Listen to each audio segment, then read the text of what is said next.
Այսօրվա մեր տեսանյութը նվիրում ենք երաժշտական գործիքներից դհոլին, որը մանավանդ մեծ տարածում է վայելում Ախալքալակի ու Նինոց-Մինդայի շրջաններում։ Դհոլի վարպետ Սարուխան Ղարսյանն իր գործում հմուտ է, ունի բազում սաներ, ովքեր բազմից են հանդես եկել Վրաստանի ու Հայաստանի մեծ ու փոքր բեմերում։ Հարց, թե ինչ տարբերություն է նկատվում աղջիկ ու տղա դհոլահարների մեջ, վարպետը պատասխանեց այսպես. Դե գիտեք, դհոլը այն գործիքն է, որ տարբերանքը շատ քիչ է, բայց դե աղջիկա ներբությունը, մադերի ներբություն հետ է կախված, չէ՞ գործը, ինչքան ուզում է եղնի, աղջիկան ներբությունը կա, բայց տեղի հարվածները մի ուրիշ ձևի հնչողություն ունի, բայց կա տեղեր կա, ուրեմն այն ունեցել եմ ես երկու աղջիկ, շատ սպես նուրբ, այսինքն եթե հարցը գուքար մադի ռիթմներ 3-4-ական, 4-4-ական ռիթմներ, 6-8-ական ռիթմներ, աղջիկների մոտ ավելի նուրբ ու լավ է ստացվում, կոշտ ու կովիշ չի ստացվում այդ ռիթմերը, քանի որ իրանց մադվին ավելի նուրբ ու բան է, ու այդ ռիթմներ, այսինքն այդ 3-4-ական, 4-4-ականը երկի ռիթմներն են երկերի, 6-8-ականը պարի ռիթմները, այսինքն աղջիկների պարի շատ, ու աղջիկների մոտ ես կարող եմ ասել, որ շատ հետաքրքիր ներբություն կա, էլի, որ անպայման պետք է դհոլին ոչ թե տեմպոց կամ բան կա, ներբություն կա, նուրբ ձայների հնչողությունները պետք է բան։ Իսկ ընդհանրապես, գիտեք, շատ քիչ տարբերանք կա, ասենք, տղաների ու աղջիկների մեջ։ Կաչուշիկս թափով լավ աղջիկ էր, այնպես լավ հարվածներ ունի, որ ձեռքերը թոթոլիկ լավ, շատ հրաշալի ինքն է ռիսկովիկ աղջիկ էր։ Ամենաշատը, գիտեք, այդ գործիքին ռիսկն է։ Ու մեկ է հերթականություն միտքը պահելը, որովհետեւ այդ ռիթմից հետո ինչ է գալիս, այդ է կարևոր հարցեր։ Թե չէ որ վերցնես շատ քիչ է տարբերանքները բան։ Այ մի ունեն օրինակ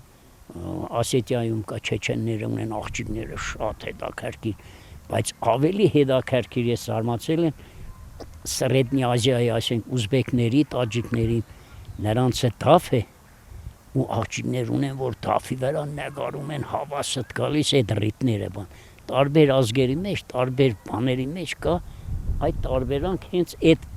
աղջիկների տեղեքի մեջ, այսինքն դեֆը, գործիքը, տամտամներ կան, տամտամի, ասենք, հարցով տղաներն են, բան, որովհետև տղաների հարվածները ճիշտ է, տամտամը ես ձևի գործիք է, իսպես նվագես էլի,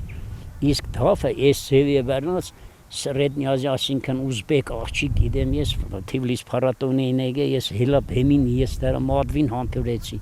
դես իշկեն էր, մադերով մաքուր սիմֆոնիա ոնց որ նվագեր էլի, շատ հետաքրքիր է։ Ու արվեստի մեջ է,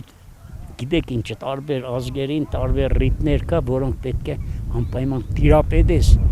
ու չի կարելի արվեստի մեջ թանել դե ինիգե լավ, ինիգե վատ, կա վատ կատարող, վատ, արվեստ վատիկ չկա, կա վատ կատարող։ Ի տարբերություն Նինոց-Մինդայի դհոլի խմբակի Ախալքալակում աղջիկներն ավելի շատ են, որոնց մասին հպարտությամբ նշեց Աշուղ Ալիքջավախը, շեշտը դնելով սաներից մեկի Աղուն Հունանյանի վրա։ Ասեմ, որ այդ 40-ի մեջ 8 աղջիկներ են, եւ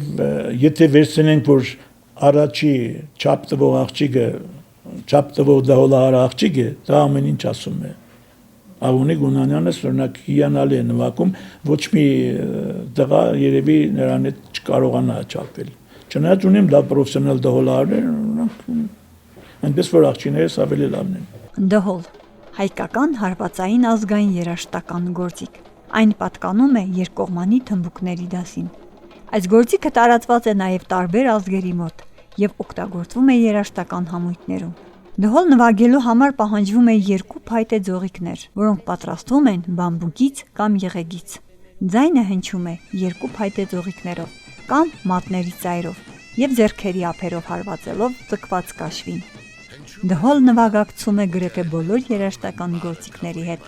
Հիմնականում դհոլի հետ նվագում են զուռնա, դուդուկ եւ այլ փողային գործիքներ։ Դհոլը տարբեր ժողովուրդների մեջ օգտագործում են երաժշտական համույթներում, տարբեր ծիսակատարությունների ու հարսանյաց հանդեսների ժամանակ։